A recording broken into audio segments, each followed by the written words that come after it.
بسم اللہ الرحمن الرحیم۔ تو کہاں بات رک گئی تھی جی؟ کہ جی پرانے علماء ہوتے تھے، ان کی زبانوں میں تاثیر تھی، آج کے علماء کی زبان میں تاثیر نہیں۔ تو میں نے اس پہ یہ وضاحت کرنی چاہیے کہ اگر چھت پہ میں گندم، مکی، چاول کا بیج ڈال دوں، لنٹر پہ روزانہ پانی بھی دوں، اور اس کی چڑیوں، کبوتروں، مرغیوں، کووں سے حفاظت بھی کروں، کیا خیال ہے 6 ماہ کے بعد فصل اگائے گی؟ کیوں؟ بیج کا فرق ہے، میرے پانی لگانے کا فرق ہے، یا میں اس کی حفاظت نہیں کر رہا؟ فرق کس میں ہے؟ جگہ میں۔ سمجھنا بات، میرے علماء کرام قرآن و سنت کا بیج میرے تیرے دل میں ڈالتے ہیں، خالی الذہن ہو کے میری باتوں کو سننا۔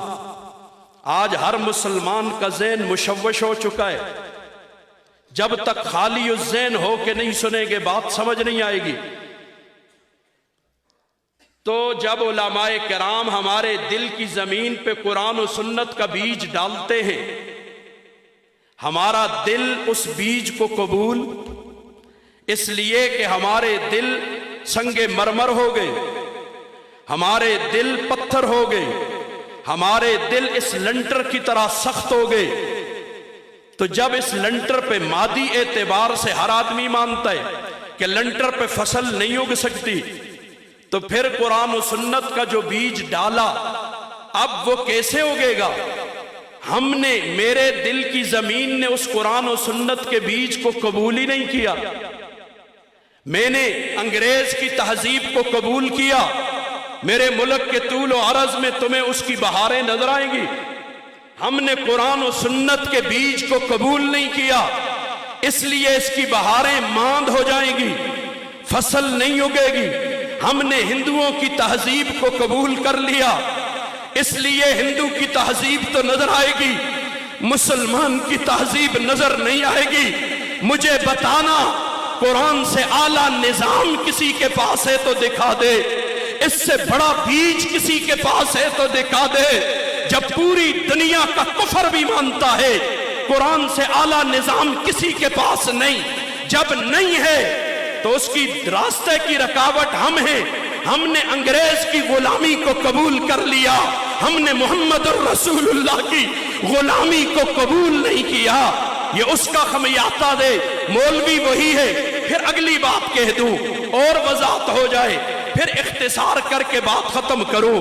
توجہ کر، میں نے کہا تھا آج لوگ جو جملہ بولتے نا، آپ نے تصدیق کی، یہ جملہ اتنا خطرناک ہے، اگر میں اس کی تھوڑی باریکی میں جاؤں تو بات کہاں پہنچے گی۔ ایک حدیث مبارکہ میں آتا ہے، کل قیامت کو ایک نبی آئیں گے محشر کے میدان میں، ان کے ساتھ امتیوں میں ماننے والے صرف 2 ہوں گے۔ ایک نبی وہ بھی آئیں گے جن کے امتیوں میں صرف 1 ہوگا، ایک نبی وہ بھی آئیں گے جن کے ساتھ کوئی امتی نہیں ہوگا۔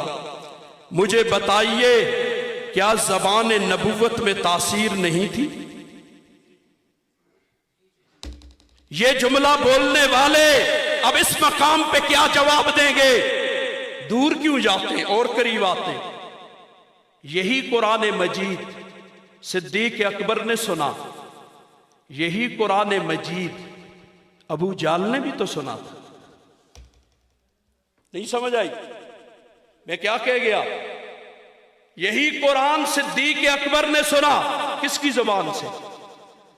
آقا دو عالم کی زبان سے۔ یہی قرآن ابو جہل نے بھی تو سنا تھا۔